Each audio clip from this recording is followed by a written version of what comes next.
Olá, nono ano! Hoje será a nossa aula de correção de atividades do livro 3, capítulo 4, né? Que falamos sobre modernismo no Brasil. Como nós podemos ver, né, o início aí do modernismo ele se deu a partir do impulso que as vanguardas europeias puderam proporcionar para que as pessoas, né, aquele grupo dos cinco, né, os cinco modernistas, pudessem iniciar esse movimento no Brasil. E depois disso, né, continuou influenciando de 1922 até os dias atuais. Então a gente tem a influência do modernismo acontecendo até mesmo nos dias de hoje.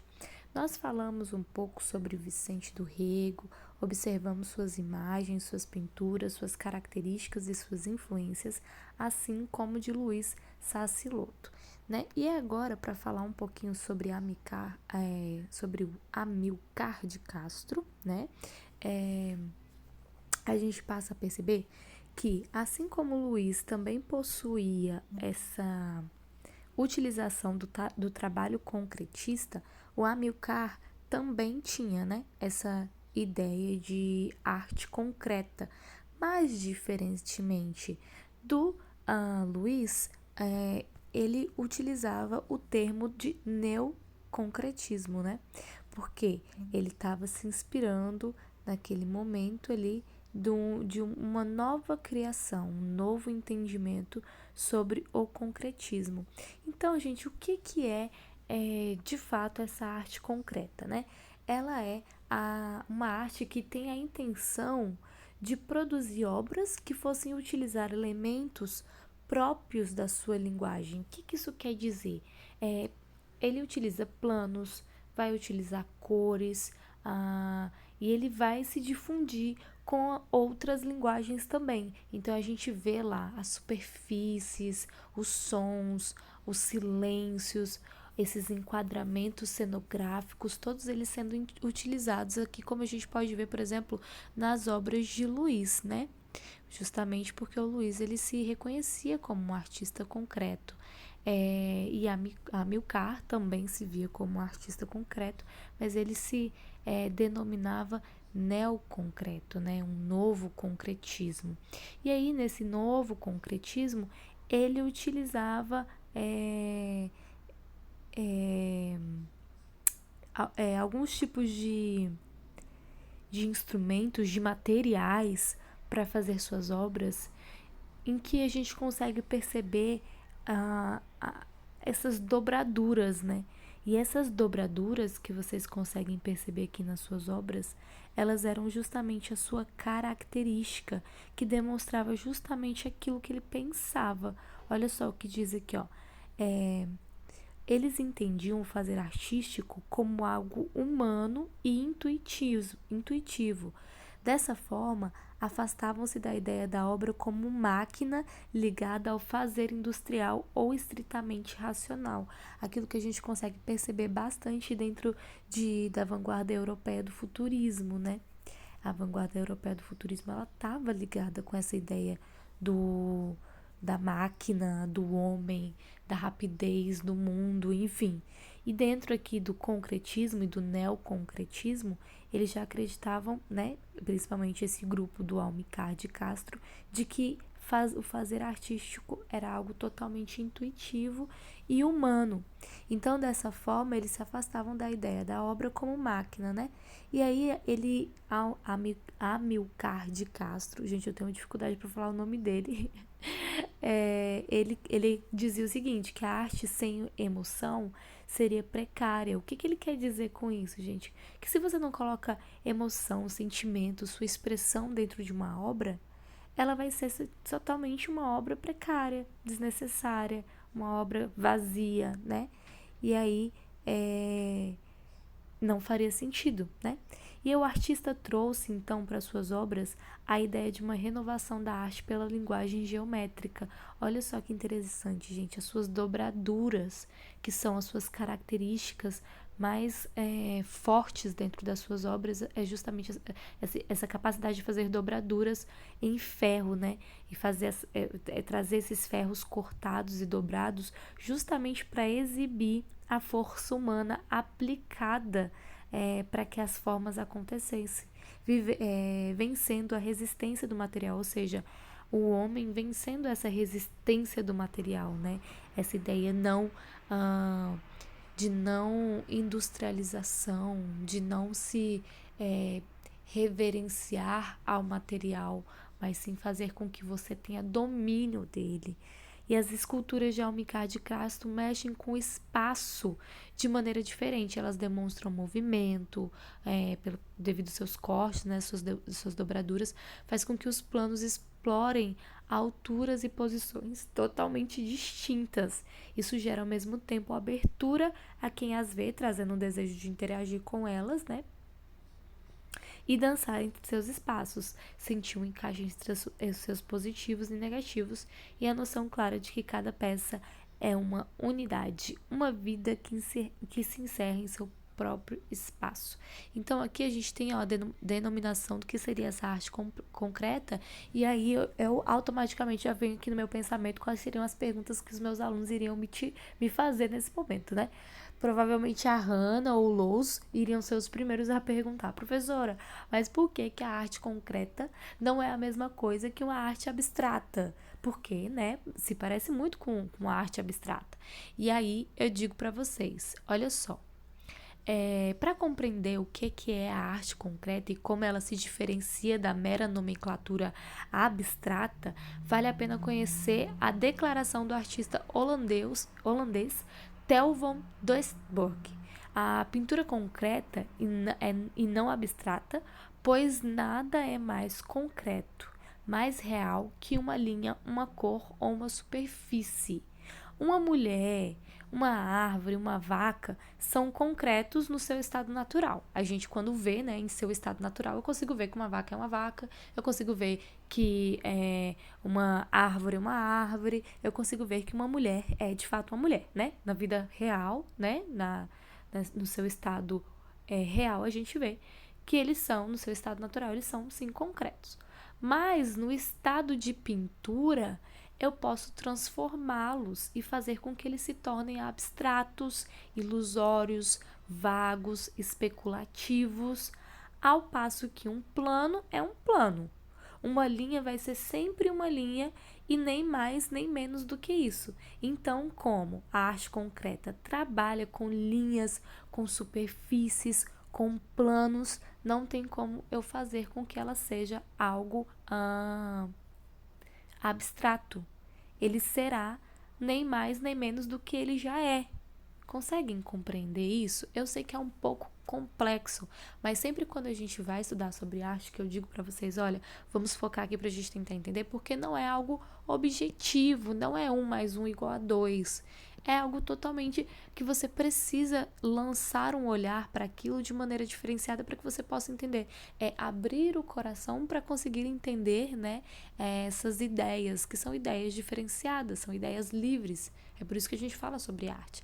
Então, essa é a sua diferenciação entre uma arte abstrata e uma arte que é concreta, tá? O concretismo, ele é porque ele é por ele mesmo, já que ele se utiliza de planos, de superfícies, de linhas, e não tem como você subverter isso, não tem como você fazer com que isso se torne abstrato, tá bom? Então, deixa eu ver só quanto tempo a gente tem mais. Então, falamos sobre o Almikar, né? E aí o Nelson Lehner, que também é um outro artista que não vai trabalhar com concretismo, né? Mas ele vai se inspirar no dadaísmo. Ele começa trabalhando com arte abstrata, mas ele percebe que não é isso que faz o coração dele bater mais forte, e ele percebe que dentro do dadaísmo ele se encontra, né? E aí dentro do dadaísmo ele vai transformar suas obras em sentidos de objetos cotidianos. Então ele vai utilizar objetos prontos para poder fazer com que suas obras sejam, né, realizadas, né? E ele cria um painel chamado Que Horas São, Dona Cândida, que utiliza vários relógios de parede. E a partir desse momento, a utilização de materiais prontos das mais diversas naturezas passou a ser a sua marca registrada. Então ele utilizava elementos prontos, né? Objetos prontos para compor as suas obras. Outros de seus trabalhos é a série Homenagem a Fontana, em referência ao artista argentino Lúcio Fontana, que tem uma série de telas cortadas.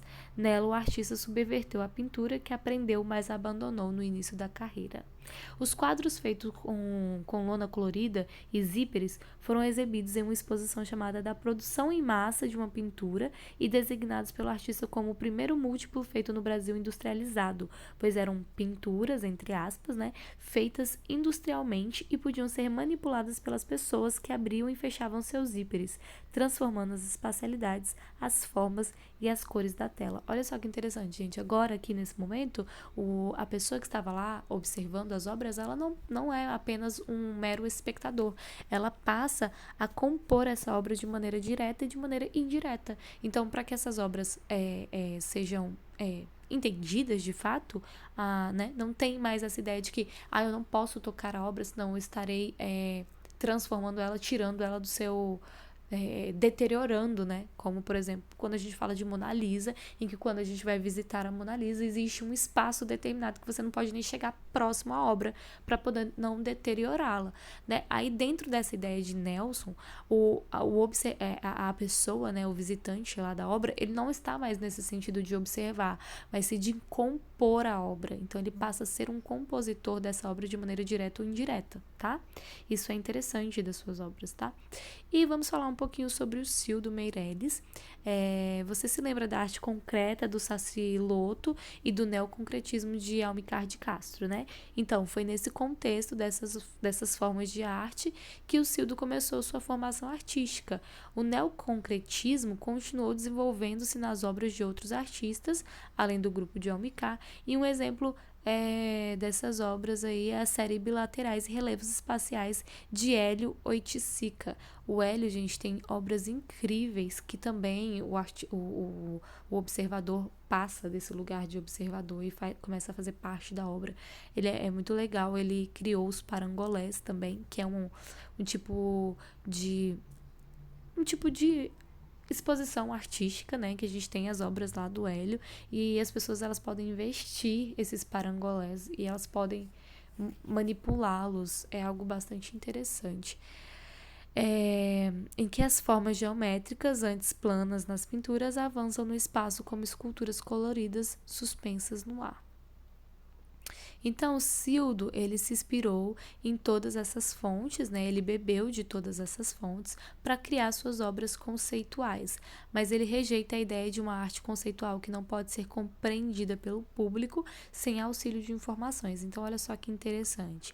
Ele tem essa idealização, essa ideia, ele cria obras conceituais, mas ele defende que as pessoas possam compreender a sua obra sem que elas precisem de um auxílio de informações para compreendê-las, como ocorre em alguns artistas conceituais dos anos 70, que eles partem dessa ideia de que para que as pessoas possam entender a arte, elas precisam estudar profundamente a arte, elas precisam ter um conhecimento filosófico, conceitual, elevadíssimos, e isso acaba se tornando algo bastante voltado para as pessoas que possuem um poder aquisitivo maior, né, mais elevado. São pessoas que podem viajar e conhecer outros lugares do mundo, em que existem artes e culturas diferentes. Então, o que ele vem pensar aqui? Que as pessoas elas não precisam necessariamente serem grandes estudiosos da arte. Qualquer pessoa tendo acesso à arte, ela tem todo o potencial de entendê-la sem precisar desse teor intelectual, academicista por detrás de tudo, né? Então ele cria obras conceituais, mas ele defende essa ideia aí. E é muito interessante porque um exemplo disso é justamente essa obra Babel, que consiste em uma enorme torre feita com rádios sintonizados em várias estações e em volume baixo, no limite para serem ouvidos. E mesmo assim os sons são completamente se competem entre si, criando uma confusão sonora contínua em que não conseguimos compreender as informações ou reconhecer as músicas. Então isso faz com que quem esteja observando, né, possa trazer impressões pessoais e individuais a partir da vivência de cada um deles, tá bom? Agora a gente vai falar rapidinho sobre a Regina, para dar tempo da gente corrigir nossas atividades. E a Regina também é uma artista, gente, ela é multimídia, né? Porque olha só, ela bebe de todas as fontes e ela não tem medo de se jogar dentro das suas ideias, do que ela faz. Então, ela constrói desde cedo seus caminhos de maneira única, com visões muito características da vida e da arte. E a começar pelo fato de que sempre foi inovadora em seus suportes, então ela experimentava materiais e tecnologias sem medo do novo, de forma diversa. Ela não se apega a técnicas tradicionais. Ela pinta com adesivos, ela projeta no computador, ela faz videoarte, fotomontagem, enfim, é uma artista multimídia, como eu falei para vocês. Além de também ser uma educadora dando aula nas principais universidades de arte do país. Então ela realmente, ela não tem medo de se jogar, né? E aí ela tem algumas obras, né, que, por exemplo, essa obra aí, In Absentia, MD, de 1983 e Simulacros, de 1984, pelas quais nos mostra os elementos por meio de suas sombras, na inspiração para as obras desse sério Dadaísmo de Marcel Duchamp.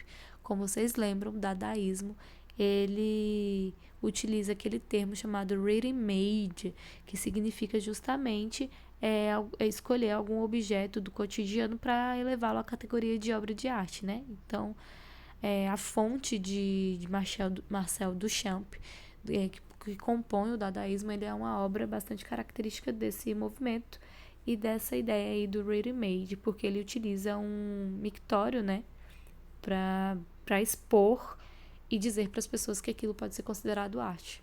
E aí isso fica a critério de vocês, para que vocês possam reconhecer ou não isso como algo artístico, né? Mas ela se inspira nisso para criar suas obras também. Vamos lá, gente. Respondendo as nossas questões, eu falei para vocês que as questões que fossem práticas vocês não precisariam fazer, porque geralmente precisa de algum tipo de material que vocês não teriam em casa, e aí, obviamente, eu não iria pedir para que vocês saíssem para comprar materiais em um momento de pandemia, né? Jamais faria isso com vocês. Então, a gente tem a questão de número 1 sendo uma atividade colaborativa, nós pularemos. A número 2 pede para ler o texto e observar a imagem, para que a gente possa responder aí com base no texto na imagem. E aí ele diz o seguinte, a letra A. Ready-made é como Salvador Dalí denominou objetos que subvertia para que as pessoas enxergassem novas formas, como rostos e animais. Como eu acabei de falar para vocês, ready-made não é isso, esse não é o conceito dele, e muito menos foi idealizado por Salvador Dalí, então daí a gente já sabe que não está certo.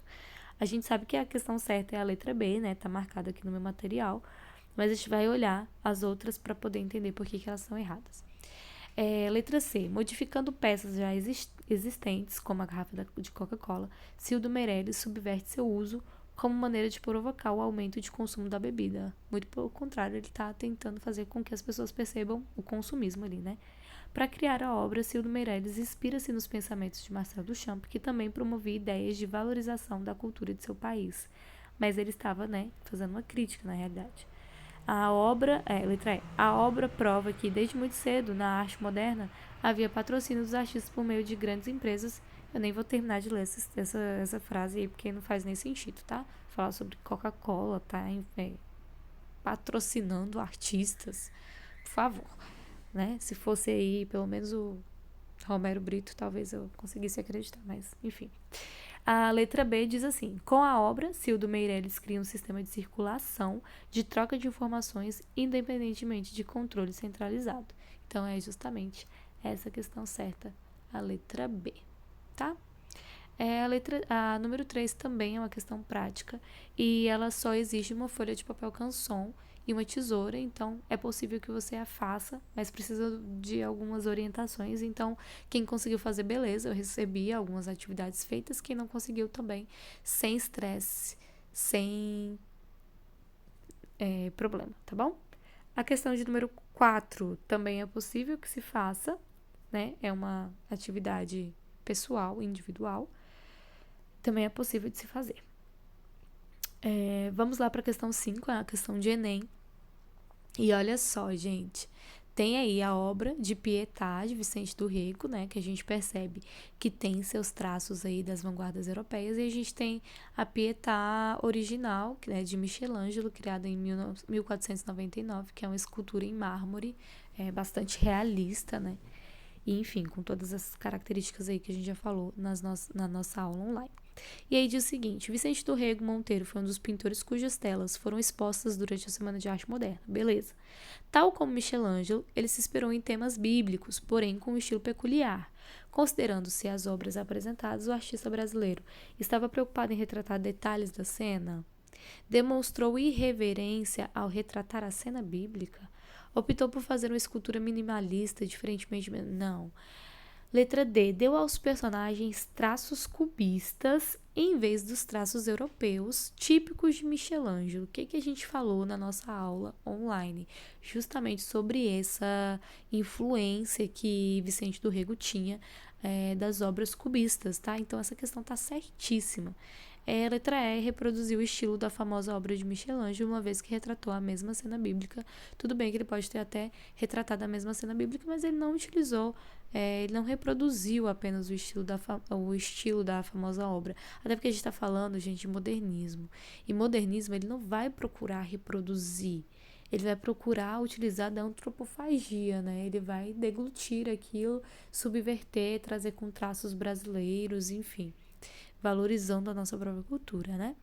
E a gente vai para a questão 8, que é faça uma maquete de um edifício importante da sua cidade. Essa também é uma questão colaborativa. Eu, inclusive, disse que não precisaria fazer, ela estava tranquila. Vamos lá para a página 301. Questão de número 1, para conferir, Vicente do Rego Monteiro tinha muito a ver com o modernismo brasileiro, tanto que suas obras participaram da Semana de 22. Porém, ele negou o convite de Oswald de Andrade para participar do movimento antropofágico, porque ele não tinha, assim, 100% de compatibilidade com essa ideia de antropofagismo, tá? Por mais que ele entendesse que a gente tinha, assim, que subverter as coisas e poder se apropriar de maneira positiva de alguns aspectos, a antropofagia ela estava mais ligada não somente desses aspectos culturais brasileiros, mas também europeus. E aí, Vicente do Rego, ele disse que não, que ele acredita que a gente tinha que eliminar essas ideias europeias aí e que a gente tinha que focar aqui nas nossas raízes, né? Principalmente nas nossas raízes indígenas, enfim. E aí ele negou, não quis participar, fez cara feia, fez biquinho e não quis participar desse movimento antropofágico, mas ele participou da Semana de Arte Moderna de 22, tá bom? Número 2. Complete corretamente as lacunas. Esses dois artistas estavam inseridos no contexto da arte concreta, porém cada um em um grupo diferente. O grupo de Almicar de Castro passou a se intitular como neoconcreto. E qual foi o outro, né, gente? Ele estava lá do concretismo, rejeitando alguns conceitos do grupo de Luiz Sassilotto, que era justamente o artista que estava dentro do concretismo. Questão de número 3. Relacione as colunas de acordo com os materiais utilizados pelos artistas. Gente, olha só.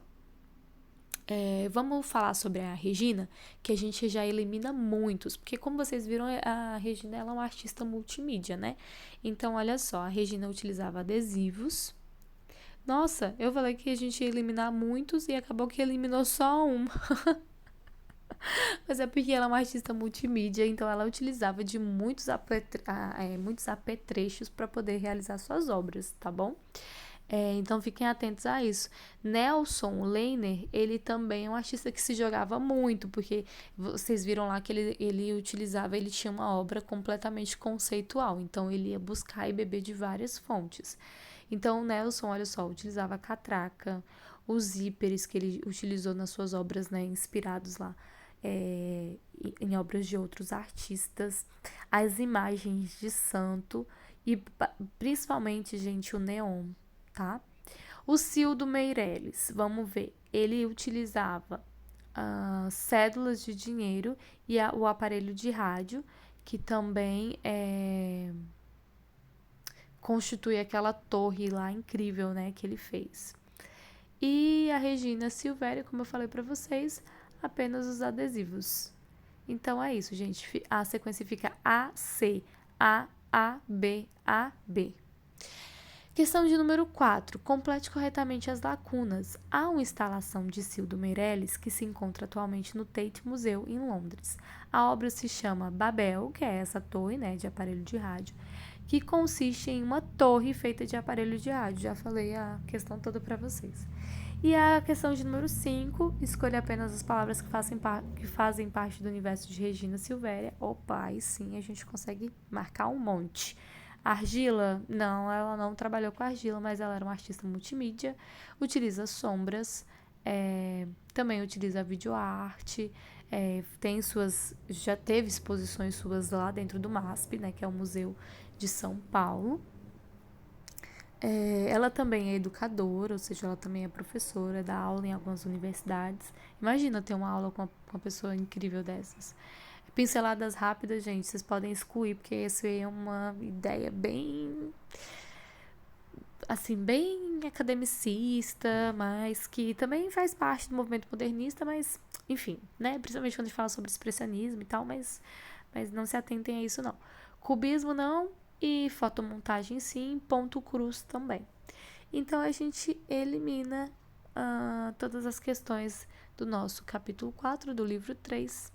E caso vocês tenham algum tipo de dúvida, podem me mandar mensagem, podem me mandar e-mail, que estarei aqui para responder todas, tá bom? Meninas, a gente estourou um pouquinho do nosso tempo, mas tudo bem. Fiquem com Deus, um beijo e até a próxima aula online, tá bom?